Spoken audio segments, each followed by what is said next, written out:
हमारे स्वामी जी ने बताया, आचार्य जी ने बताया कि क्रिया योग क्या है और वहां तक पहुंचने के साधन क्या हैं। आइए जानते हैं आचार्य जी से दूसरा प्रश्न। आचार्य जी बताइए कि भगवान श्री रामचंद्र भगवान कृष्ण को सब जानते हैं, कृपया भगवान श्री श्यामाचरण जी के बारे में बताइए। पक्का अच्छी बात आप पूछे हैं जी। जो हम लोग भारतवासी होते हुए हम लोग को सबको ये जानना चाहिए, उचित काम है। जी। पहले सोचिए कि हम सब भारतवासी हैं। ये जो हमारे सामने में इतने आदमी हैं सब भारतवासी हैं। तो ये जो भगवान राम, भगवान एक ही है, भगवान कभी दो नहीं हो सकता। कभी राम रूप लेकर के, कोई कुछ दूसरा रूप लेकर के, वही भगवान आते हैं। जी। लेकिन भगवान जो राम है उसको बहुत आदमी अवतार कहते हैं। जी। जोगी आदमी उसको कभी अवतार नहीं बोलेंगे। जी।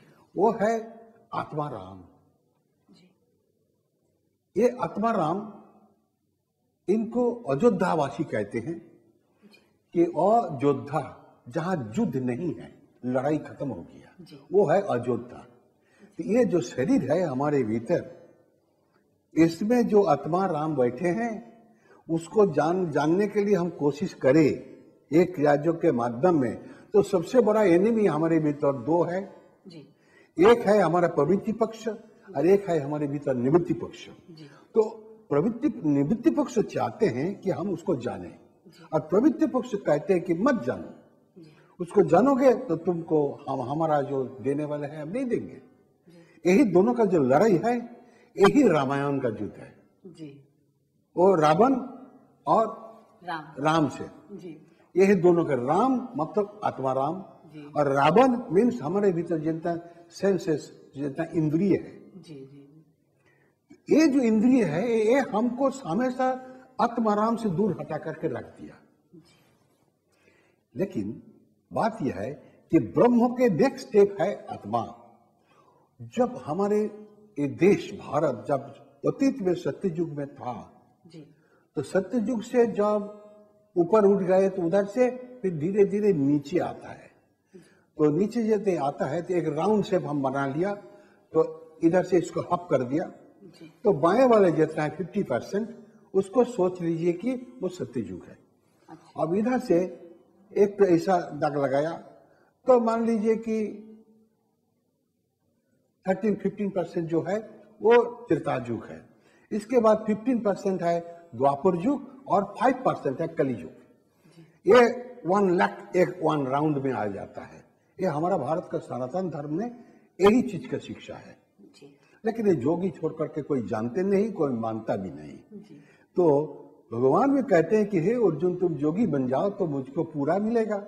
इसलिए जो हमारा भारत का प्राण है और आत्मा राम उसी का भगवान है। तो यही आत्मा राम अयोध्या में आया जहां उसका युद्ध खत्म हो गया। तो राम का रेंज कहाँ है? अयोध्या से वो श्रीलंका गया, उधर को रावण को वध करके फिर अयोध्या में आ गया। ये तो उनका हिस्ट्री है। अब देखिए कि भारत का मैप को आप देखिए, ऊपर से ऐसा होकर के ऐसा आ गया नीचे तरफ, और उसका नीचे है श्रीलंका। ये हमारा शरीर का मूलाधार का आधार देते हैं, उसको निशानी देते हैं शरीर के मुताबिक। भारत का जो मैप है, एक आदमी खड़े होकर के ऐसा दोनों हाथ को लंबा कर दे तो भारत का मैप हो जाता है। देखो उसका कितनी सुंदर देश है। उत्तर में पूरा ठंडी हिमालय पहाड़ से घिरा हुआ है और तीनों दिक पानी में भरा हुआ है। इस देश है हमारा, ये शरीर का प्रतीक है। ये जो भारत का मैप है ये हमारा शरीर का प्रतीक है। ये प्रतीक को लेकर के क्या शिक्षा देते हैं कि वो जो श्रीलंका जो है वो मूलाधार तत्व से अयोध्या आना है उसको। तो अयोध्या कौन सी जगह है कि जहां युद्ध खत्म हो गया। अब युद्ध नहीं है, वो प्रवृत्ति पक्ष निवृत्ति पक्ष हट गए। अभी हम निवृत्ति पक्ष में आ गए और अयोध्या अब युद्ध नहीं है, वहाँ शांति है। वहाँ शांति है। तो लड़ाई खत्म हो गया। और भारत का मैप के अनुसार आप देखिए कि हमारा ये जो चेस्ट है, सीना, इस एरिया में अयोध्या और वृंदावन मथुरा सब इसी इलाका में है। इसीलिए इसको उत्तर प्रदेश कहते हैं। जी। हमारा भारत में उत्तर प्रदेश ऐसा पवित्र जगह है कि जहां खुद भगवान 2 दफे आए। एक दफे भगवान राम रूप लेकर के, दूसरे दफे भगवान कृष्ण रूप लेकर के। इतने पवित्र है। और ये श्यामाचरण लाहिड़ी बाबा पश्चिम बंगाल में, उनका अभी पश्चिम बंगाल है, उस वक्त अनडिवाइडेड बंगाल में था, और कृष्णनगर का नजदीक में उनका जन्म हुआ था, घूर्णी में। लेकिन वही उत्तर प्रदेश काशी धाम में आकर के जीवन बिताए। तो इसलिए उत्तर प्रदेश जो है हमारा भारत का उत्तराखंड, अभी तो उत्तराखंड हो गया, डिवीजन हो जाता है। जितना डिवीजन है वो उतना खराब होता है। तो देखिए, ये जो राम, ये योद्धा था, क्षत्रिय था। क्यों क्षत्रिय था? कि वो जो ऊपर पॉइंट से वो नीचे आता है, तो जब तक नीचे खत्म नहीं होगा तब तक वो ब्रह्म नहीं हो सकता। इसलिए उसको लड़ाई करना, वो खुद भगवान होते हुए आपने ही तीर दोनों निशानी दिखाया कि उसको लड़ाई करना है। ये धनुष जो है ये बॉडी है, ह्यूमन बॉडी का निशानी है, नकली है। देखिए, एक आदमी सीधा हो गया ऐसा हो जाते हैं, तो बॉडी का सामने में देखो धनुष है, और उसका बीच में ऐसा हो गया तो बीच में उसका एरो है, तीर।